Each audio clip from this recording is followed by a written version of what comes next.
हरे कृष्ण। अध्याय 4 श्लोक संख्या 34। तद्धिति प्रणिपातेन परिप्रश्नेन सेवया उपदेक्ष्यन्ति ते ज्ञानम् ज्ञानिनस्तत्त्वदर्शिनः। इसलिए अर्जुन, तू तत्वदर्शी महापुरुष के पास जाकर भली प्रकार प्रणत होकर, दंडवत प्रणाम करके, अहंकार त्याग कर, शरण होकर, भली प्रकार सेवा करके, निष्कपट भाव से प्रश्न करके तू उस ज्ञान को जान। वे तत्व को जानने वाले ज्ञानी जन तेरे लिए उस ज्ञान का उपदेश करेंगे, साधना पथ पर चलाएंगे। समर्पित भाव से सेवा करने के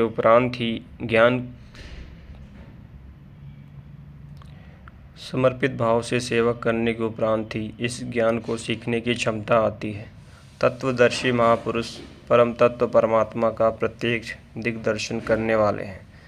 वे यज्ञ की विधि विशेष के ज्ञाता हैं और वही आपको भी सिखाएंगे। यदि अन्य यज्ञ होता तो ज्ञानी तत्वदर्शी की क्या आवश्यकता थी।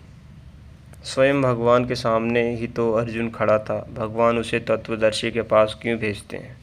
वस्तुतः श्री कृष्ण एक योगी थे। उनका आशय है कि आज तो अनुरागी अर्जुन मेरे समक्ष उपस्थित है, भविष्य में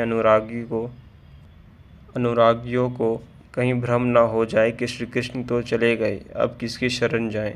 इसलिए उन्होंने स्पष्ट किया कि तत्वदर्शी के पास जाओ, वे ज्ञानी जन तुझे उपदेश देंगे और यज्ञात्वा न पुनर्मोहमेवं यास्यसि पांडव, येन भूतान् शेषेण दक्षस्यान्मथो मयि।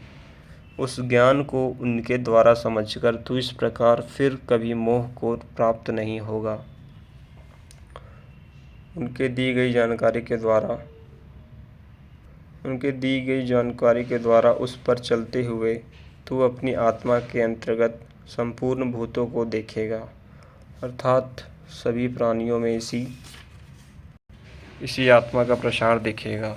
जब सर्वत्र एक ही आत्मा के प्रसार को देखने की क्षमता आ जाएगी, उसके पश्चात तू मुझ में प्रवेश करेगा। अतः उस परमात्मा को पाने का साधन तत्वस्थित महापुरुष के द्वारा है।